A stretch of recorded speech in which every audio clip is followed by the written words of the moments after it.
Thank you. Morning. I'd like to call this meeting to order and acknowledge that we're in Treaty 1 territory, the home and traditional lands of the Anishinaabe, Innu, and Dakota peoples, and in the national homeland of the Red River Métis. Our drinking water comes from Shoal Lake 40 First Nation in Treaty 3 territory. I'll introduce the members of the panel today. In the boardroom is Mr. Doug Marks. Via Zoom is Mr. Ron Merritt. My name is Stu McPherson. I'll be chairing the hearing today. Representing the Assessment Department is Ms. Victoria Ho, and the administrative personnel today is Ms. Phoebe Graywood. We'll be hearing applications for the revision of the assessment roll in accordance with the Municipal Assessment Act. The matters for which revision is requested have been described in each application. We'll limit discussion to those matters. The statements that are made at this hearing are sworn testimony. Anyone speaking to the matters must be sworn in. Please be advised that comparisons of assessments of property are not considered evidence of market value by the Board of Revision. The Board of Revision is appointed annually by Council. It's independent of it and the City Administration.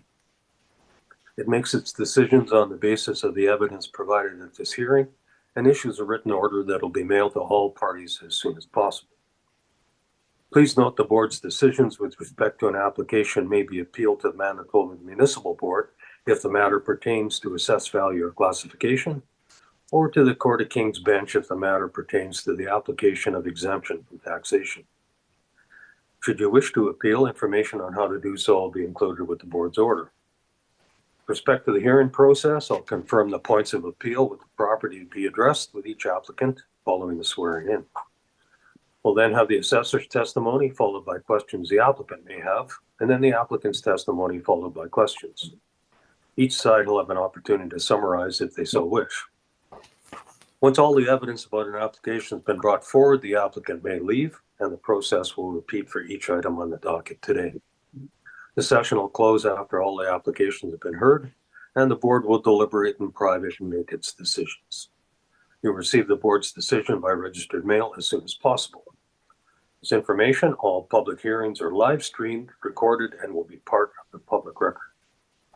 We'll be hearing items 7 and 8 on our docket today. Ms. Graywood, would you please affirm the assessor? And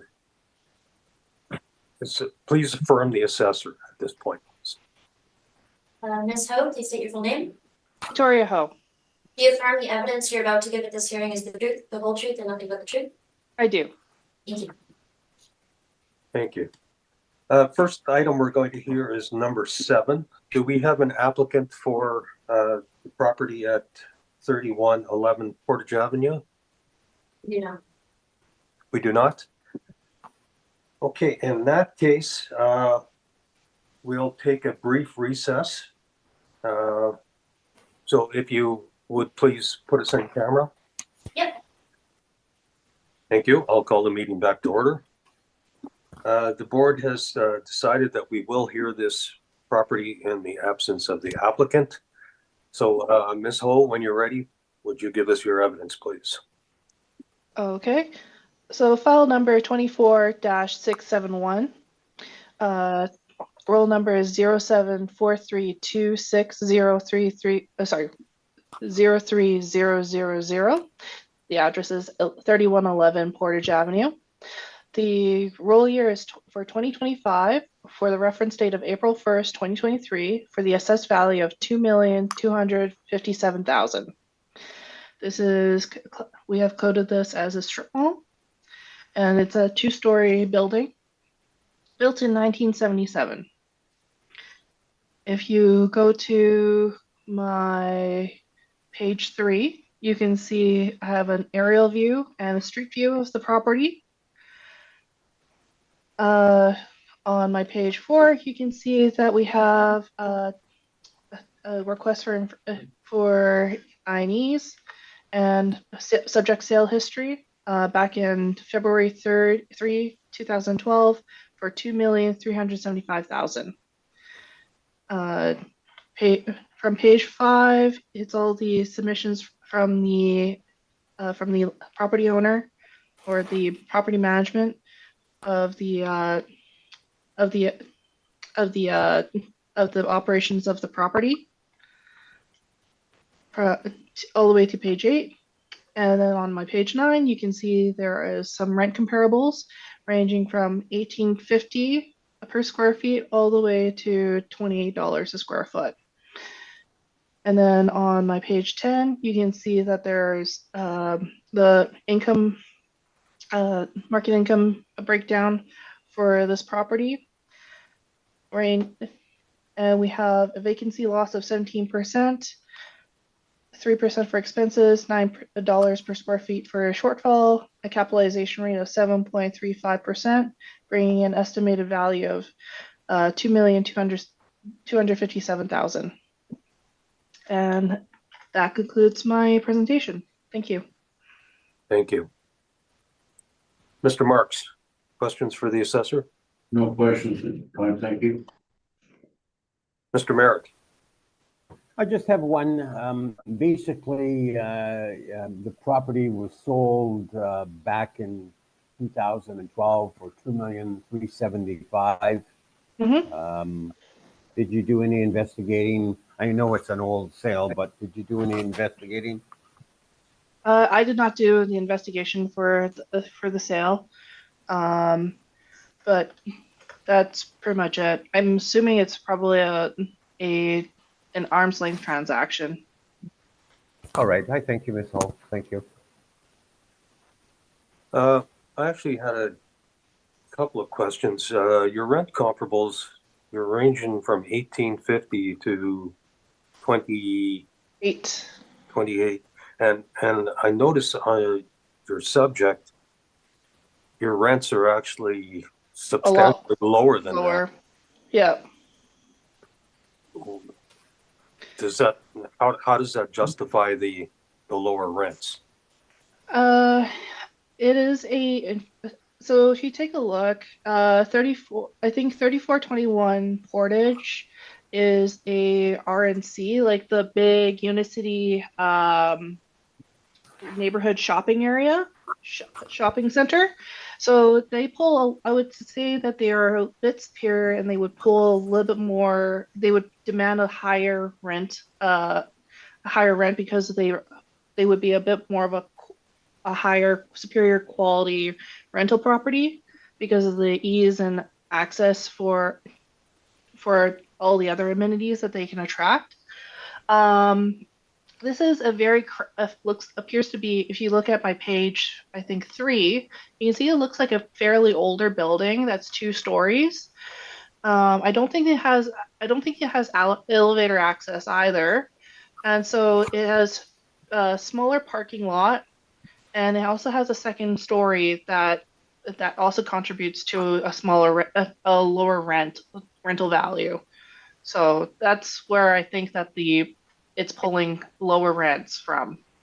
Okay. And the 17% vacancy, is that typical? No, that's not typical. That's for when that was probably from a previous reassessment regarding like when units were not were all vacant. A lot of the units were vacant for a long time. I see.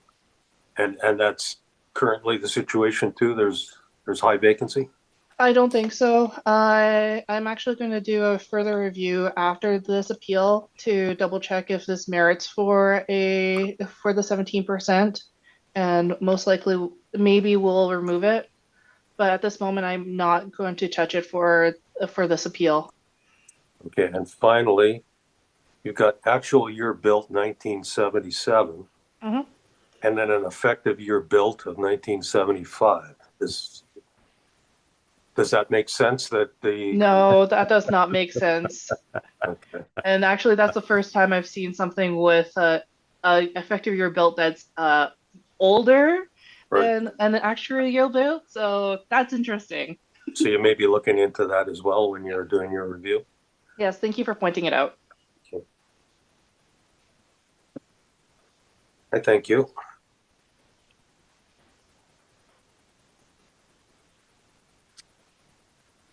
We have no applicants, so that will conclude this matter.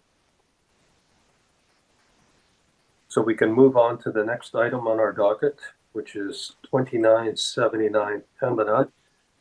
And I understand there's no applicant for this as well, Ms. Graywood? No applicant. And Ms. Ho, there's a preliminary issue with this property, is that correct? Correct. There's an issue of non-compliance. We have not been receiving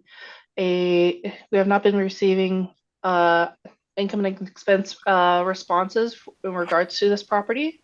If you can see my page 4, there is it looks a little blurry from here but we sent out a letter for requests for income and mailer expense mailer questionnaire.